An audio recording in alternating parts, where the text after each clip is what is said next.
बिहार से इस वक्त की एक बड़ी खबर सामने आ रही है। मोकामा के बाहुबली नेता और जदयू के प्रत्याशी अनंत सिंह की गिरफ्तारी के बाद बिहार की राजनीति में नया भूचाल आया है। दुलार चंद यादव हत्याकांड में हुई इस कार्रवाई के बाद सत्ता पक्ष और विपक्ष के बीच तीखी बयानबाजी जारी है। इस सियासी तूफान के केंद्र में है केंद्रीय मंत्री चिराग पासवान और नेता प्रतिपक्ष तेजस्वी यादव। नमस्कार, मैं हूं संजीव और आप देख रहे हैं आप तक न्यूज। अगर आप हमारे चैनल पर नए हैं तो चैनल को जरूर सब्सक्राइब कर लें। बता दें कि अनंत सिंह की गिरफ्तारी पर महाजंग चिराग पासवान का अहंकार अटैक, तेजस्वी यादव का 18 नंबर वाला चैलेंज क्या है, इस खबर में जानने की कोशिश करते हैं। आपको बता दें कि मोकामा में जनसुराज के समर्थक दुलार चंद यादव की हत्या के मामले में जदयू के प्रत्याशी अनंत सिंह की गिरफ्तारी के बाद आरजेडी के नेता तेजस्वी यादव ने एनडीए सरकार पर अपराधियों को संरक्षण देने का बड़ा आरोप लगाया है और राज्य में महाजंगल राज की वापसी का दावा किया है। तेजस्वी यादव का जो बयान है वो काफी हाईलाइटेड है। उन्होंने कहा कि ये तो होना ही था, आज प्रधानमंत्री आ रहे हैं और राज्य में महाजंगल राज है। एनसीआरबी के आंकड़ों के अनुसार बिहार अपराध में शीर्ष पर है। उन्होंने कहा कि हमारी सरकार 14 नवंबर को बनेगी और 18 नवंबर को शपथ लेगी। 26 नवंबर से 26 जनवरी के बीच हर अपराधी जेल में होगा, चाहे वो किसी भी जाति या धर्म का हो। लेकिन मैं आपको बता दें, केंद्रीय मंत्री चिराग पासवान ने इसके ऊपर बड़ा पलटवार किया है। केंद्रीय मंत्री और लोजपा रामविलास के प्रमुख चिराग पासवान ने तेजस्वी के इन आरोपों पर तीखा पलटवार कर दिया है। उन्होंने कहा कि इतना अहंकार ठीक नहीं है। हमारी सरकार अपराधियों को संरक्षण देती तो कल रात हुई कार्रवाई कभी नहीं होती। मुख्यमंत्री नीतीश कुमार का रुख स्पष्ट है, न किसी को बचाते हैं और न ही वो किसी को फंसाते हैं।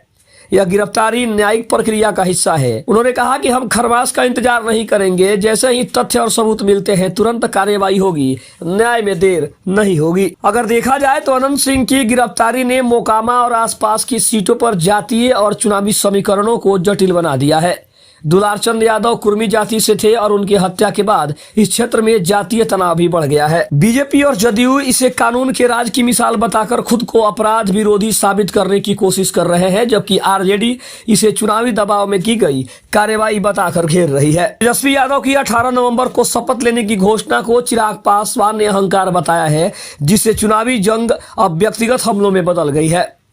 पीएम मोदी का रोड शो और महागठबंधन का हमला, अगर इसको समझने की कोशिश करें तो सियासी माहौल तब और गर्मा गया जब अनंत सिंह की गिरफ्तारी के ठीक बाद प्रधानमंत्री नरेंद्र मोदी पटना पहुंचे और उन्होंने एक भव्य रोड शो किया। एनडीए ने दावा किया, एनडीए के नेताओं ने इसे बिहार को विकसित राज्य बनाने की दिशा में केंद्र और राज्य की डबल इंजन सरकार की प्रतिबद्धता बताया। चिराग पासवान ने कहा कि प्रधानमंत्री के आने से राज्य में विकास को नई दिशा मिलेगी। महागठबंधन ने प्रधानमंत्री के दौरे को अपराध की घटनाओं से ध्यान भटकाने की कोशिश बताया। कांग्रेस के नेता पवन खेड़ा ने अनंत सिंह की गिरफ्तारी को व्हाइट वॉश करार दिया, जो पीएम के रोड शो से पहले किया गया। तेजस्वी यादव ने प्रधानमंत्री से आरा और रोहतास में हुई हत्याओं पर बोलने की मांग की। अनंत सिंह की गिरफ्तारी ने स्पष्ट कर दिया है कि बिहार चुनाव में अपराध, कानून व्यवस्था और बाहुबलियों का एक मुद्दा फिर से हावी हो चुका है। एनडीए कानून का राज दिखाकर मतदाताओं के बीच अपनी छवि मजबूत करना चाहता है।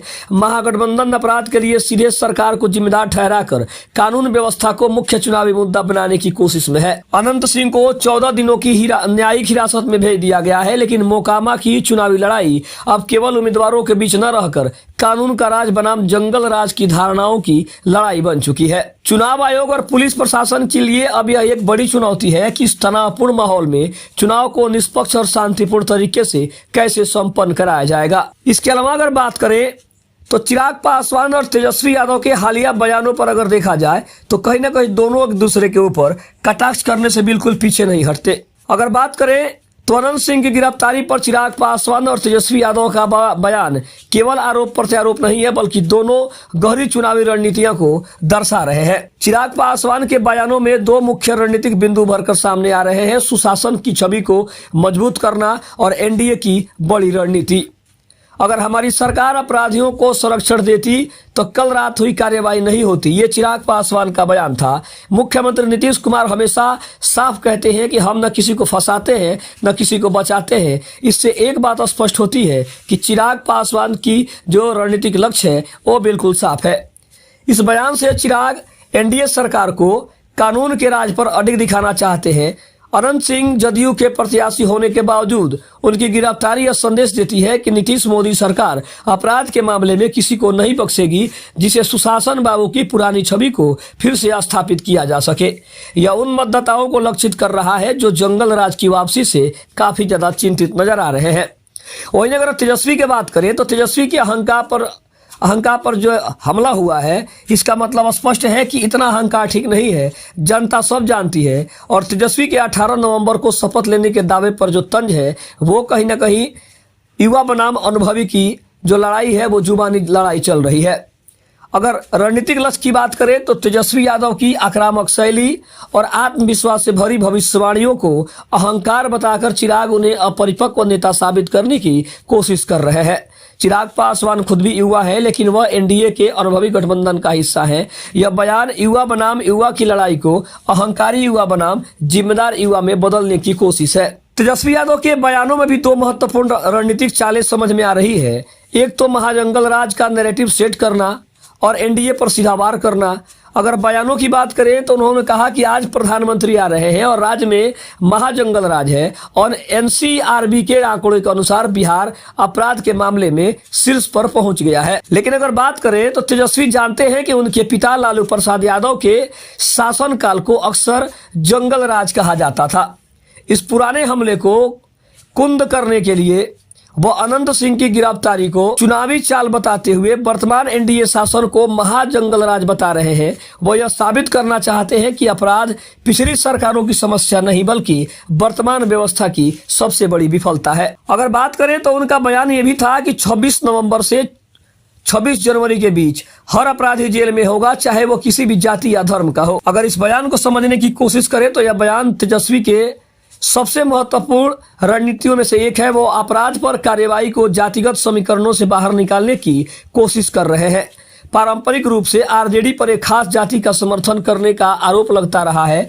जाति या धर्म से परे वादा करके तेजस्वी न्यायप्रिय और सर्वसमावेशी नेता की छवि बनाना चाहते हैं, जिससे उन्हें सभी वर्गों के मतदाताओं का भरोसा मिल सके। अब अगर देखा जाए तो अनंत सिंह की गिरफ्तारी दोनों पक्षों के लिए तलवार की धार पर चलने जैसा है, क्योंकि एक तरफ तो एनडीए ये दिखाने की कोशिश कर रहा है कि वो किसी भी अपराधी को शरण देने वाला नहीं है। दूसरी तरफ अगर देखा जाए तो चिराग पासवान ये बताने की कोशिश कर रहे हैं कि अनंत सिंह ने अगर गलती की है तो उसकी सजा उन्हें मिलेगी, कानून अपना काम करेगा। कानून ने उन्हें कहीं ना कहीं 14 दिनों की न्यायिक हिरासत में भेज दिया है। तो इससे यह स्पष्ट है कि एनडीए किसी भी अपराधी को ना ही शरण देता है, ना ही वो किसी को फंसाता है। और वही तेजस्वी यादव का साफ तौर पे कहना है कि चिराग पासवान अपनी सरकार को बचाने का काम कर रहे हैं, क्योंकि वो नहीं चाहते कि इससे सरकार की बदनामी हो और इसीलिए वो नीतीश कुमार की शासन को सुशासन बाबू का नाम दे रहे हैं। और अनंत सिंह की गिरफ्तारी महज एक दिखावा है। हमें भी पता है कि अनंत सिंह ज्यादा दिनों तक जेल में रहने वाले नहीं है और वो बहुत जल्द बाहर आ जाएंगे, क्योंकि प्रधानमंत्री नरेंद्र मोदी का दौरा था, इसीलिए आनन फानन में अनंत सिंह की गिरफ्तारी की गई। लेकिन सच्चाई ये है कि एनडीए उन्हें काफी जल्द छोड़ देने वाला है। खबर आपको कैसी लगी कमेंट में जरूर बताइएगा। चैनल पर नए हैं तो चैनल को जरूर सब्सक्राइब कर लीजिएगा। तब तक के लिए धन्यवाद। जय हिंद, जय भारत।